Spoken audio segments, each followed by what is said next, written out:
Returning to today's top story, Canada's jobs minister has forced Air Canada flight attendants into binding arbitration, ending the strike just 12 hours after it began.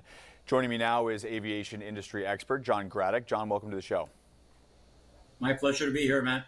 So, John, Canadians have been preparing now for several days for major travel disruptions. Air Canada started canceling flights 2-3 days ago. Now that the strike has been cut short, what happens next? Air Canada has to get its airplanes and its crews back to where they need to be in order to operate their full schedule. The Air Canada staff has mentioned that it could take anywhere from 5 to 10 days to get everything back to normal. That's probably a little much, but I would figure it'll take about 5 days to get everybody back, because planes have got to be over in Sydney, Australia, have got to be over in Manila, Singapore, Hong Kong, Shanghai, Delhi.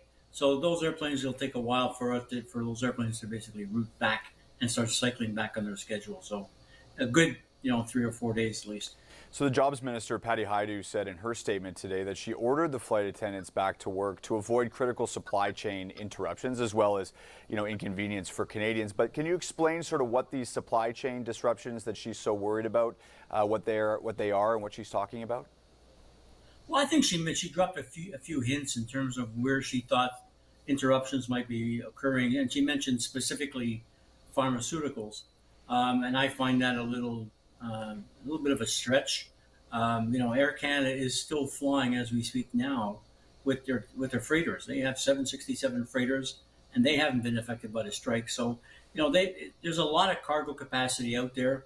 I'm not sure where the minister got her information from about pharmaceuticals, but there is more than an ample cargo capacity within the environment we have in terms of flights. But I think what she was really pointing to, supply chains needed to have continuity and robustness go in their schedules and in their operations. And anytime you have an interruption in a distribution channel, you have to be, pretty nimble to be able to recover.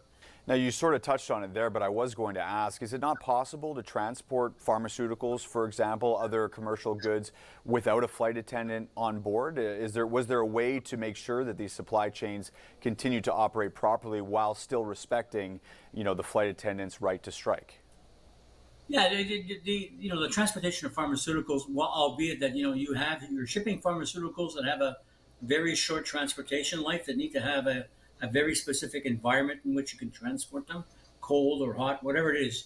But Air Canada is not the only game in town that has the ability to do that. You can truck it if you want to, and you can fly it on other carriers, and we have freighters that can carry that stuff as well. So I think she was pushing it just a little when she mentioned pharmaceutical dependency on Air Canada passenger airplanes. Obviously, the union representing the flight attendants is furious with Hajdu's decision, saying the government has given Air Canada exactly what it wants in this negotiation. What does this mean now for negotiations as they go forward into binding arbitration? Has she removed any of the leverage that the flight attendants have? There is no negotiation. It's done. That right now you got to submit your proposals for your agreements, for your proposals to change the collective agreement to the binding arbitrator, and he or she will get, Air Canada's position, will get the flight attendant's position, and go, and here we go with an agreement. And that agreement is imposed on both parties. There is no vote by the flight attendants to accept it or reject it. The issue with the union is that 90% of the binding arbitration agreements in the last few years have, for the most part, gone in favor of management. So to see the union give up on its desire to have unpaid work start to be paid, all of that work prior to and post-flight, that's gone. Catch-up wages, you're not going to get your 34, 36%. It'll be more in line with the 8 or 10% that Air Canada wants to offer. So, the union is undoubtedly frustrated, and 99.7% of the flight attendants are disappointed and frustrated as well. All right. John Gradek is an aviation industry expert. Thank you for doing this. Anytime, Pat. Have a good day.